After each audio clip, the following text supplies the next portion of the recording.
पुराने दौर से मुझे एक चीज़ बहुत इंटरेस्टिंग बात याद आती है प्रशांत किशोर के लिए, जो बहुत यूनिक है उनके लिए।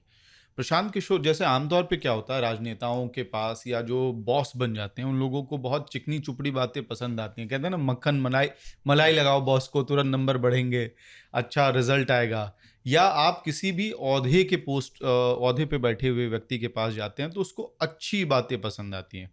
मुझे ध्यान आता है मेरी जो पहली इन पर्सन मुलाकात, पहली नहीं, पहली तो दिल्ली में हुई थी।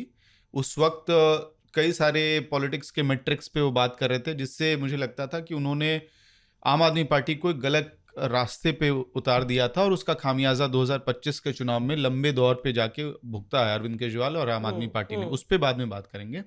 दोबारा जब मैं मिला तो उनसे मुलाकात मेरी हुई कलकत्ता में, सॉल्ट लेक में। आईपैक का एक बहुत बड़ा सा ऑफिस था, मतलब मुझे लगता है 21 के चुनाव में। हाँ, 21 के चुनाव में। और कई फ्लोर्स पे बिल्कुल कॉर्पोरेट ऑफिस की तरह वहाँ पे टकाटक मशीन्स चल रही हैं, लैपटॉप पे सब लगे हुए हैं और सारा फील्ड डेटा वेरीफाई हो रहा है। तो मैंने उनको मैसेज किया था कि मैं आया हूँ, मिलना चाह रहा हूँ। उन्होंने बुला लिया ऑफिस।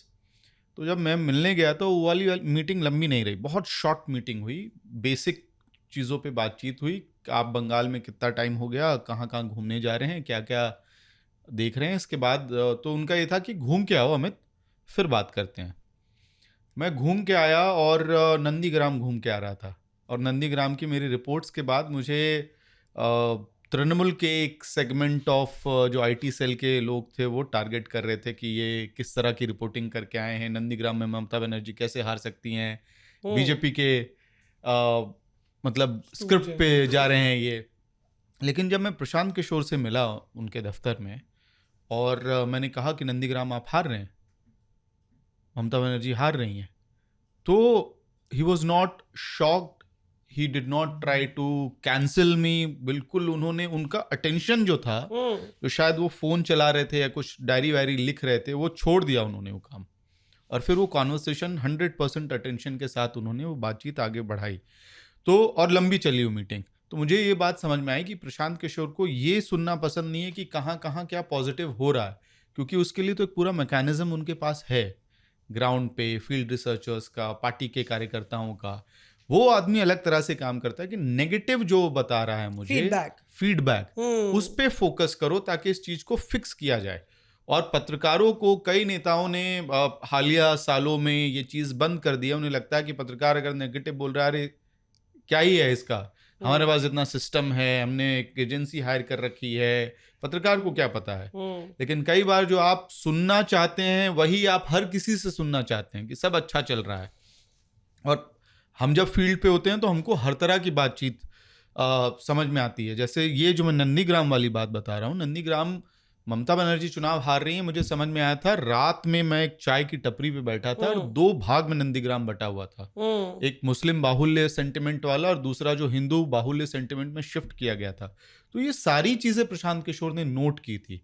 तो ये मुझे लगता है बहुत दिलचस्प किरदार बनाता है और बिहार की राजनीति में शायद यही फैक्टर उनको बहुत इंटरेस्टिंग और अनप्रेडिक्टेबल भी बना रहा है कि अब वो आगे क्या करने वाले हैं यहाँ से ले जाके। ऐश्वर्या, बीजेपी इज फ्लस्टर्ड, मतलब कि लगातार जो ये बता रहे हैं ना कि प्रशांत नोज हिज अरिथमेटिक।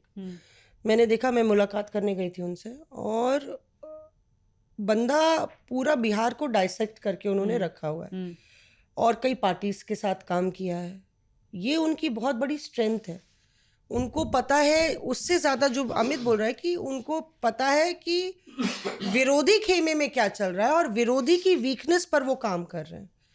तो वो पूरा एक टाइम पे वो पार्टी के इनसाइडर थे, अब वो आपके विरोधी बन जाएं अगर तो क्या जिस तरह से सम्राट चौधरी से लेके सबका खुलासा वो कर रहे हैं, सम्राट चौधरी, अशोक चौधरी, सब पका गई बीजेपी वहाँ पे? नहीं, मौसमी जो अमित ने बोला ना कि एक क्वालिटी है प्रशांत किशोर की, नेगेटिव बातें सुनते हैं, ऐसी ही क्वालिटी मैंने कई लोगों से सुना है कि प्रधानमंत्री नरेंद्र मोदी के पास भी है। वो भी जो उनका फीडबैक मैकेनिज्म है वो बहुत ज़्यादा स्ट्रॉन्ग है और ऐसी ऐसी जगहों से उनको फीडबैक मिलता है कि आप आइडिया भी नहीं लगा सकते। और नेगेटिव फीडबैक को बहुत पॉजिटिव तरीके में लेने का जो एक काम है वो भारतीय जनता पार्टी, पीएम मोदी करते हैं। बीजेपी को इस समय लगता है कि जो प्रशांत किशोर कर रहे थे, जो एक हवा वो पकड़ रहे थे, जो गुब्बारा वो फुला रहे थे उसको फोड़ दिया है राहुल गांधी और तेजस्वी यादव की इस वोट जोड़ो भारत जोड़ो यात्रा ने। वो गुब्बारा फूल था क्योंकि वो ठीक मुद्दों की बात कर रहे थे, जो मुद्दे उठा रहे हैं प्रशांत किशोर में। डेवलपमेंट का मुद्दा, किस तरीके से जंगल राज जो एक वर्ड कॉइन किया गया था, किस तरीके से वो था। आज वही लोग, लालू प्रसाद यादव को लोग ताली बजा बजा के बोलते हैं कि भाई ये तो डेमोक्रेसी के सेवियर हैं, राहुल गांधी उनके साथ खाना खाते हैं, हंसी मजाक है। तो वो वापस लेके जा रहे हैं कि भाई बिहार की वो हालत थी, आज बिहार जहाँ खड़ा है वो अपने इतिहास की वजह से खड़ा है। अगर इसी मुद्दे को राहुल गांधी और तेजस्वी आगे लेके जाते तो शायद भारतीय जनता पार्टी के लिए दिक्कत होती। मैं एक बहुत बड़े भारतीय जनता पार्टी के नेता के साथ बैठी थी और उस समय राहुल गांधी की यात्रा चल रही थी। उनका ये कहना था कि ऐश्वर्या, अगर ये मुद्दे डेवलपमेंट वाला उठा लेता ना राहुल गांधी, कि भाई मैं सड़क पे हूँ, इस सड़क की हालत देखिए, स्कूल चला जाता, पानी पी लेता, कुछ ऐसा करता, तो शायद डेवलपमेंट पे बड़ा सवाल उठता, जेडीयू और हमारे लिए थोड़ी सरदर्दी शायद होती। लेकिन ये अलग ही टेंजेंट पे ले गया। उन्होंने कहा कि जिस तरीके से पीके जो गुब्बारा फुला रहा था उसको एक प्रिक मार के इस यात्रा ने ध्वस्त कर दिया। 24 के विजुअल्स बहुत इंपॉर्टेंट हो जाते हैं इसमें।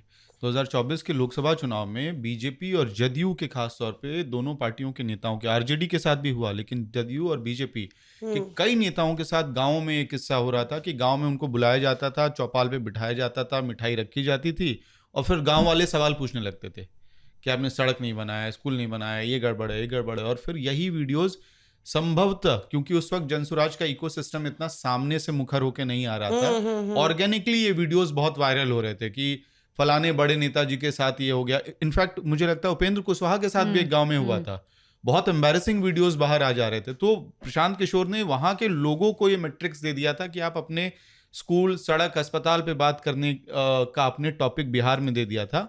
लेकिन बिहार में विधानसभा चुनाव है तो वापस एक मीम चलता है बिहार पे। हाँ। महिला से पूछा जाता है, बुजुर्ग महिला से, कि इस बार वोट आप किस पे देंगे, जात के नाम पे देंगे कि विकास के नाम पे देंगी? तो बूढ़ी अम्मा पूछती हैं, विकास कौन जात का है?